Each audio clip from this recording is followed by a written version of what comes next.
ধন্যবাদ মোহনা আপাকে। আমরা যেখানে যাই সেখানেই নারীর জয় জয়কার দেখতে পাই।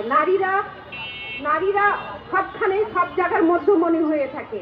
আমরা চাই আমরা জাতীয় সংসদেও মধ্যমণি হয়ে থাকতে। আমাদের এই দাবি, আমাদের মাননীয় প্রধানমন্ত্রী তিনি সবার কাউকে নিরাশ করেন না, সবার কথা শোনেন, সবার দাবি রাখেন। আমাদের এই দাবিও ওনার নিশ্চয় অন্তর ছুঁয়ে যাবে এবং আমরা আমাদের দাবিতে এ প্রসঙ্গে একটি কথা বলে রাখি, নারীদের সংসদে আসন সংরক্ষণের পাশাপাশি নারীর সার্বিক উন্নয়ন, নারীর নিরাপত্তা বিধান, নারীকে সম্মান করা, নারীর প্রতি যথাযোগ্য মর্যাদা এইটিও প্রতিষ্ঠার দাবি জানাচ্ছি।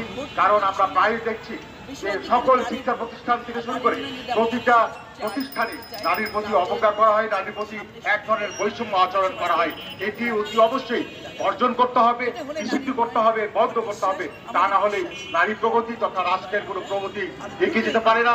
রাষ্ট্রের উন্নয়নের জন্য নারীকে মর্যাদা দিতে হবে, ধর্মান্ধতা এবং পশ্চাৎপদতা দূর করে প্রাণকেন্দ্র 0 পয়েন্টের দাবি।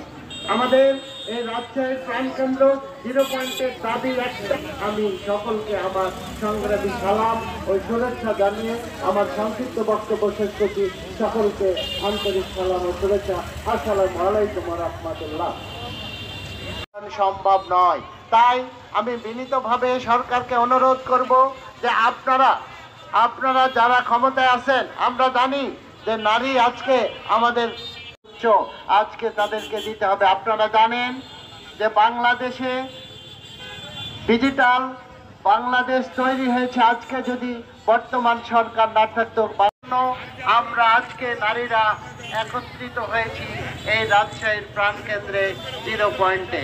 আমাদের একটাই দাবি যে নারীর উন্নয়ন যদি করতে হয়, নারীর ক্ষমতায়ন যদি বৃদ্ধি করতে হয়, তাহলে জাতীয় সংসদ হচ্ছে আমাদের বৃহৎ একটি জায়গা।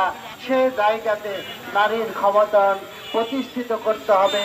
এই জন্যই আমাদের একটি দাবি যে নারীদের 100 আসন বহাল রাখতে হবে। এই 100 আসন বহাল রাখার জন্য আজকে আমরা মানববন্ধন করছি। আমরা জানি